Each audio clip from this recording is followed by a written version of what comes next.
ఇప్పుడు crowd funding చేసినప్పుడు కూడా నాకు ఒక 15 లక్షలు అట్లా అవసరం ఉండే. క్రౌడ్ ఫండింగ్‌లో ఎంత 2 లాక్స్ ఏమో వచ్చాయి. అందులోంచి కొంచెం మంచి పర్సెంటేజే ఆ క్రౌడ్ ఫండ్ వెబ్‌సైట్ వాళ్ళు తీసేసుకున్నారు. ఆ ప్రమోషన్, ఈ ప్రమోషన్ అని. చాలా బాధేసింది. దాని తర్వాత బాగా ఆలోచిస్తే ఒక్క phone call can change my life. ఒక్క phone call can change my life అని అనుకున్నా. సరే క్రౌడ్ ఫండ్‌కి హెల్ప్ అవుతదని ఐడ్రీమ్‌కి వచ్చి ఇక్కడ ఇంటర్వ్యూ చేశా. 2, 3 ఇంటర్వ్యూస్ చేశా. So that people will know they will give money. But కొన్ని వచ్చాయి. స్కూల్ ఫ్రెండ్స్ కొంతమంది, ఫ్యాన్స్ కొంతమంది ఎంతేస్తారు. అలా ఒక 2 లాక్స్ దాకా అయింది. బట్ ఒకసారి ట్రై చేద్దామని సందీప్ రెడ్డి వంగ ఫ్రెండ్ అనమాట నాకు. ఫిదా టైంలో యాక్టింగ్ చాలా బాగా చేసావని ఫేస్‌బుక్‌లో నాకు మెసేజ్ పెట్టి నంబర్ షేర్ చేసుకొని అట్లా పరిచయం అయ్యారు. సో సందీప్‌కి మెసేజ్ చేశా. పెద్దది ఒకటే ఒక మెసేజ్ పెట్టా. సందీప్ ఇలా ఉంది నా పరిస్థితి. నాకు అర్థం కావట్లేదు ఏం చేయాలో. I really need some help. నాకు ఇన్ని డబ్బులు అవసరం ఉన్నాయి. కనీసం నాకు ఒక 50% ఆఫ్ మనీ వచ్చినా I can start my treatment. నేను బెడ్ రిడన్ అయిపోయి ఉన్నా. 1 year అవుతుంది. ఏం లేదు. మా ఓనర్‌కి డబ్బులు కట్టుకోలేదు. ఖాళీ చేయమంటున్నాడు. ఇలాంటి పరిస్థితుల్లో నీ రిపోర్ట్స్ పంపించు గాయత్రి అన్నాడు. మెసేజ్ ఒకటి పెడితే రిపోర్ట్స్ పంపించా. ఎంత కావాలి నాకు ఈ ట్రీట్మెంట్స్కి, నీకు ఫస్ట్ 3 monthsకి కావాల్సిన ట్రీట్మెంట్ ఎంత అవుతుందో అవన్నీ నాకు లిస్ట్ పెట్టు డీటెయిల్డ్గా అంటే మొత్తం అదొకటి పీపీటీ తయారు చేసి పంపిస్తే 5.5 lakhs ఒక 1 weekలో వేసేసాడు. కలవలేదు, ఏం లేదు, జస్ట్ ఒక మెసేజ్ 2-3 మెసేజ్లో 1 weekలో వేసేసిండు డబ్బులు. సో అలా ట్రీట్మెంట్కి వెళ్ళి 1 month బెంగళూరులో ఉండి మళ్ళీ ఇంకోసారి వెళ్ళి ట్రీట్మెంట్స్ తీసుకొని అక్కడ యోగా, బ్రెత్ వర్కౌట్. ట్రామా అంటే లోపల కూర్చున్న కోపం. నాకు న్యాయం జరగలేదు. చిన్నప్పటి నుంచి అన్యాయం జరుగుతూ ఆ లోపల దాచుకున్న కోపం అంతా కూర్చుండిపోయింది. దాన్ని రిలీజ్ చేసి కుండలిని వైక్నింగ్ అంటారు అనమాట. అది breathing exercise through, meditation through, yoga through, ప్రాణాయామం త్రూ చేస్తాం. సో అలా 21 days సైకిల్ ఒకటి చేస్తూ డీటాక్స్, లోపల ఉన్న డీటాక్స్ చేస్తూ, పంచకర్మ ఒక ట్రీట్మెంట్ ఉంది. పంచకర్మ దగ్గర నుంచి నాకు ఎంత రిలీఫ్ స్టార్ట్ అయిందంటే కూర్చొని ఏడ్చుకున్నా నేను. ఓకే చలో అంటే నాకు డాక్టర్స్ నువ్వు చచ్చిపోతావు నాకు చెప్పేశారు. నువ్వు చచ్చిపోతావు, దీనికి సొల్యూషన్ లేదు, పెయిన్ కిల్లర్స్, పెయిన్ మేనేజ్మెంట్ తప్ప ఏం లేదని. నాకు అక్కడ నుంచి భయం అయ్యి ఎవడేమనుకుంటే నాకేంటి, నేను ఫస్ట్ చావడం ఏంటి అని చెప్పి క్రౌడ్ ఫండ్ ఆప్షన్ చేసుకున్నామా. ఎందుకంటే ఫ్యామిలీ కూడా లైట్ తీసుకున్నారు నన్ను. తీసేసుకునేసరికి ఇంకా ఆప్షన్ లేదన్నట్టు అది చేసుకున్నా. సో అమ్మయ్య నేను చచ్చిపోను, I can live now, I know how to heal myself. నా హీలింగ్ నేను అర్థం చేసుకున్నా. ఫస్ట్ ఇది ట్రామా వల్ల వచ్చింది. ఆ ట్రామా రిలీజ్ చేసుకొని ఫర్దర్గా ట్రామా ఇయ్యని మనుషులతో మాత్రమే స్నేహం చేయాలి. ట్రామా ఇచ్చేవాళ్ళు వద్దు అని డిసైడ్ అయితే 90% నా సర్కిల్ మొత్తం కట్ అయిపోయింది. ఇప్పుడు నా జీవితంలో 4 మిగిలారు. అంటే నాకు అర్థమైంది ఏంటంటే ఒక మనిషి అవసరం కొద్దీ నేనున్నాను కానీ నా అవసరం కొద్దీ ఎవరు లేరు నా జీవితంలో. అందరికీ నేను అమ్మనైపోయా ఎమోషనల్లీ. అందరికీ ఇస్తున్నా ఆమె గివర్. ఎందుకంటే ఇంట్లో నాకు ఇవ్వడం జరగలేదు. సో ఇవ్వకపోతే ఒక చైల్డ్ ఎంత సఫర్ అవుతుంది, ఇలా ఎవ్వరు సఫర్ అవ్వకూడదనే ఒక కసి కొద్దీ నాకు జరిగింది ఇంకెవరికి జరగకూడదని, ఎవరైనా బాధలో ఉంటే వాళ్ళని తీసుకొచ్చి ఇంట్లో పెట్టుకొని వాళ్ళకి హెల్ప్ చేసి అందరినీ ప్రేమ చేసి అందరిని చూసుకొని అలసిపోయా. ఇప్పుడు ఈ లాస్ట్ కుండలిని అవేకనింగ్ అయిన తర్వాత, ట్రీట్మెంట్స్ అయిన తర్వాత కొంచెం స్పిరిచువల్ జర్నీ స్టార్ట్ అయింది. నాకు దేవుడు పరిచయం అయ్యాడు. 10 ఏళ్ళుగా గట్టిగా ఏథిజం అని మాట్లాడా. నాకు I got introduce to God, I found God.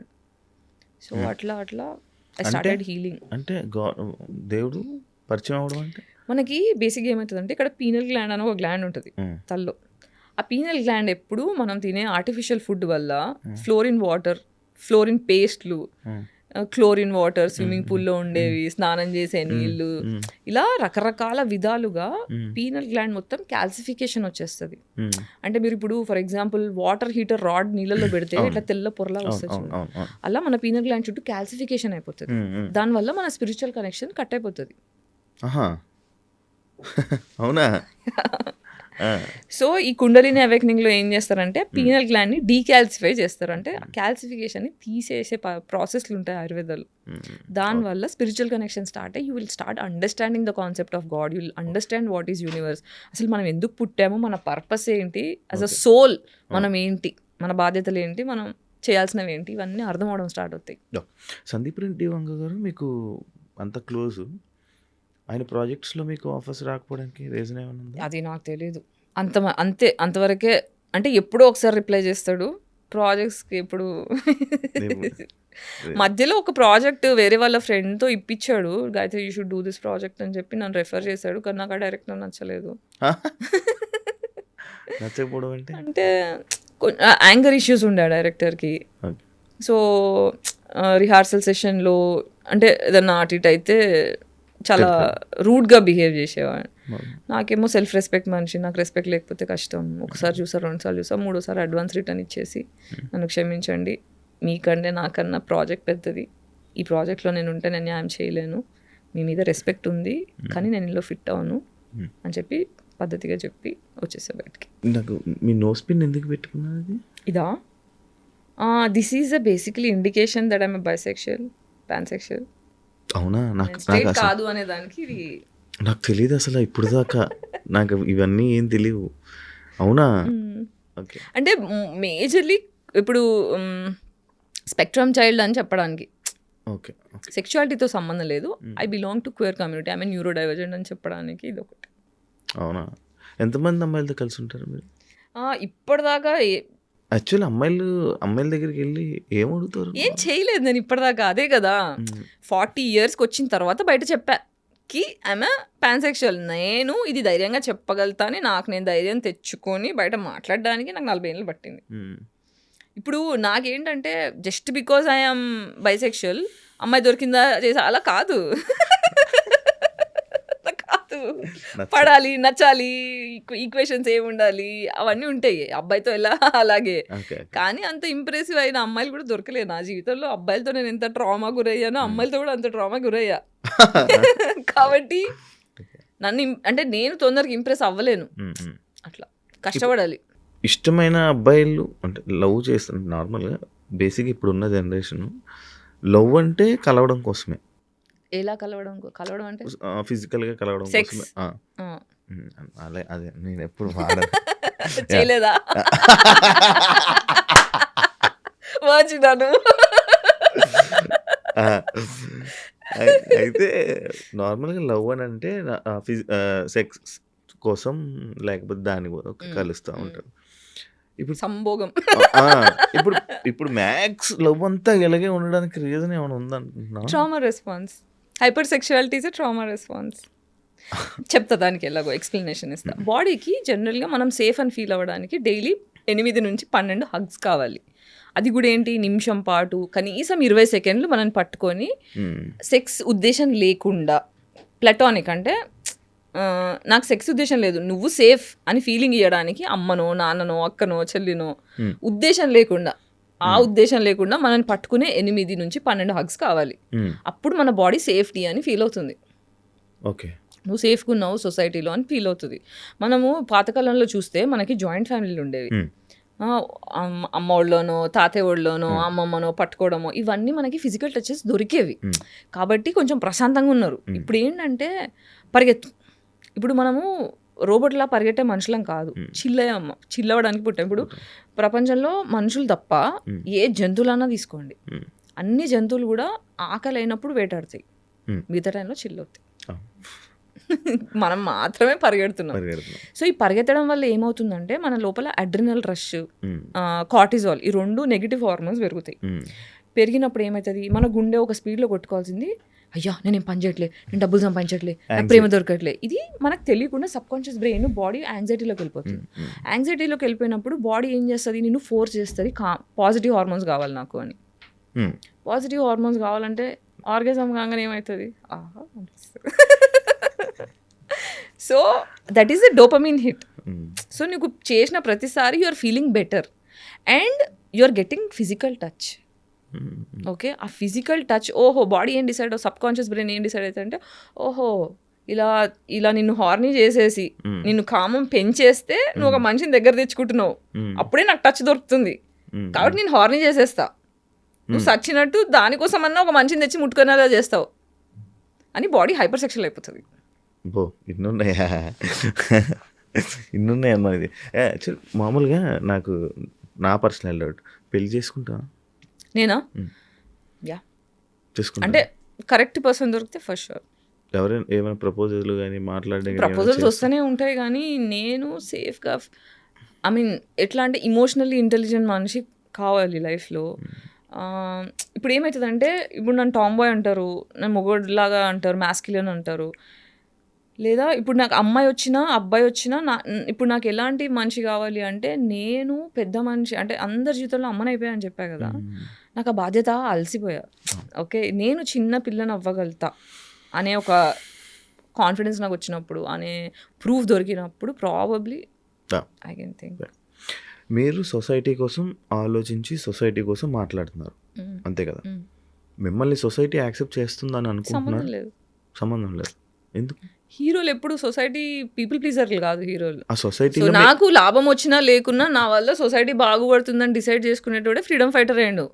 Bhagat Singh అయినా ఎవరైనా సరే ప్రాణం పోతుందని తెలుసు, రిస్క్ ఉందని తెలుసు, దీనివల్ల నన్ను గుర్తిస్తాడా గుర్తించరా అని పట్టించుకోరు. నా వల్ల బాగుపడుతుంది దేశం, నేను బలైనా సరే, నాకు కష్టం వచ్చినా సరే, నేను సఫర్ అయినా సరే, నేను చేసే పని వల్ల నలుగురు బాగుపడతారు అని అర్థం చేసుకున్నాడు హీరో అవుతాడు. ఈ సొసైటీలో మీ ఫ్యామిలీ కూడా, మీ ఫ్యామిలీ యాక్సెప్ట్ చేస్తుందా మిమ్మల్ని? సంబంధం లేదు నాకు, నన్ను ఎవరు యాక్సెప్ట్ చేయలేదు, నా సంబంధం నాకు లేదు. నన్ను నేను యాక్సెప్ట్ చేసుకున్నాను, అది నాకు ఇంపార్టెంట్. నా కుక్క యాక్సెప్ట్ చేసింది, నాకు అది చాలు. సడన్గా మీరేంటి సందీప్ రెడ్డి మంగళ మాట్లాడతా?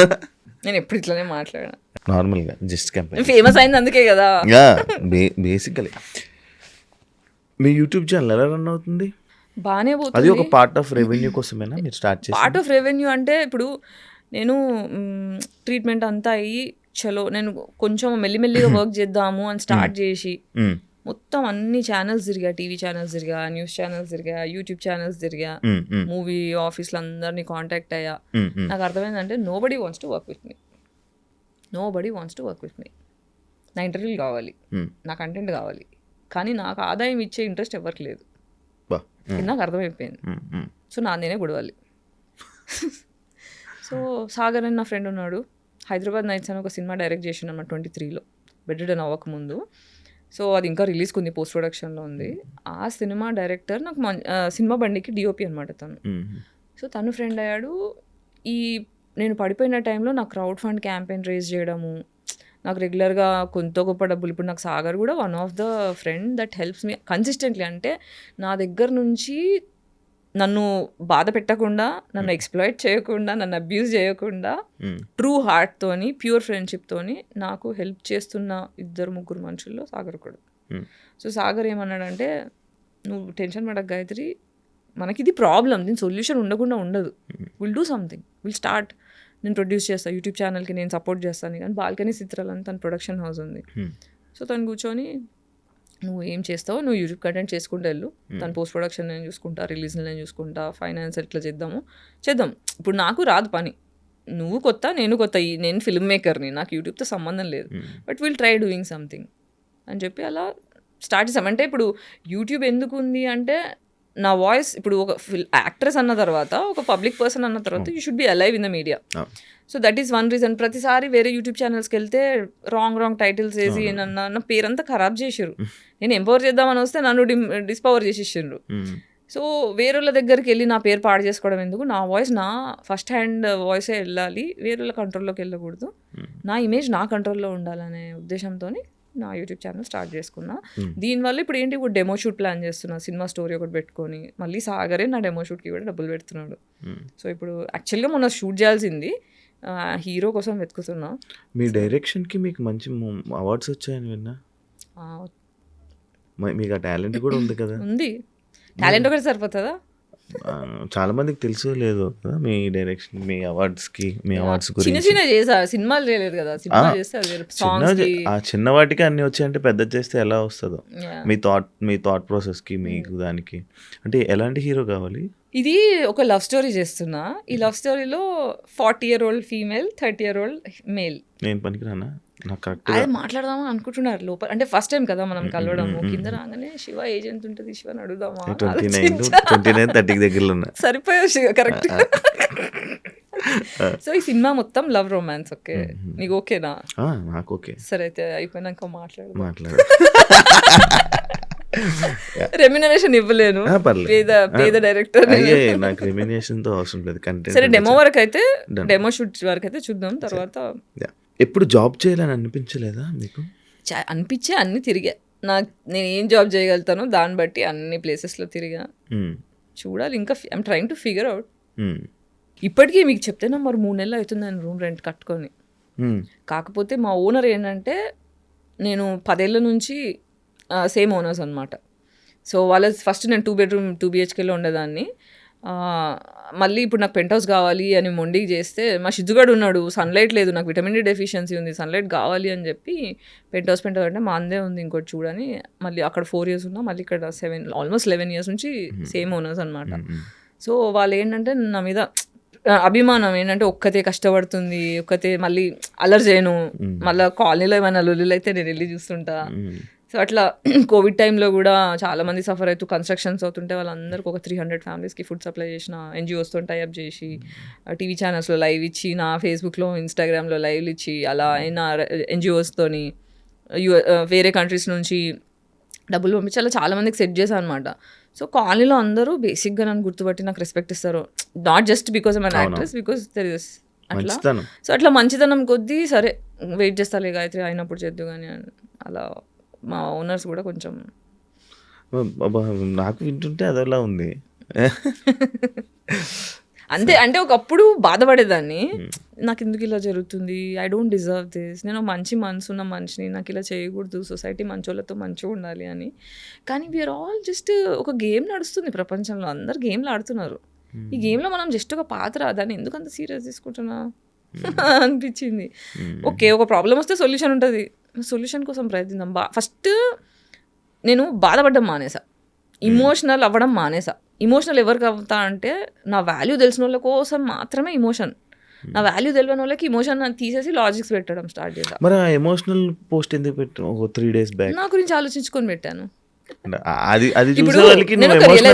నేను చెప్తా వినండి, మధ్యలో ఆ పోస్ట్ మీరు చదివారా కింద?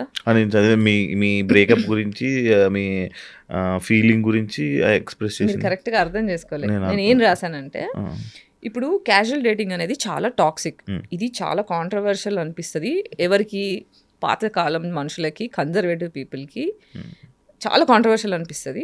But this is truth. ఇది ఓన్లీ యంగర్ పీపుల్కి, ఎవరైతే ట్రామాలో కొట్టుకుంటున్నారో వాళ్ళకి మాత్రమే జాబ్లు ఇచ్చే పోస్ట్ ఇది. అంటే నాకు లాస్ట్ ఇయర్ నుంచి రెవల్యూషన్స్ వస్తున్నాయి అనమాట. రెవల్యూషన్స్ అంటే స్పిరిచువల్ కనెక్షన్ స్టార్ట్ అయిన దగ్గర నుంచి చిన్నప్పటి నుంచి నాకు జరగని జస్టిస్లకి, క్వశ్చన్స్కి అన్నిటికీ ఒక్కొక్కటి ఆన్సర్స్ దొరుకుతున్నాయి.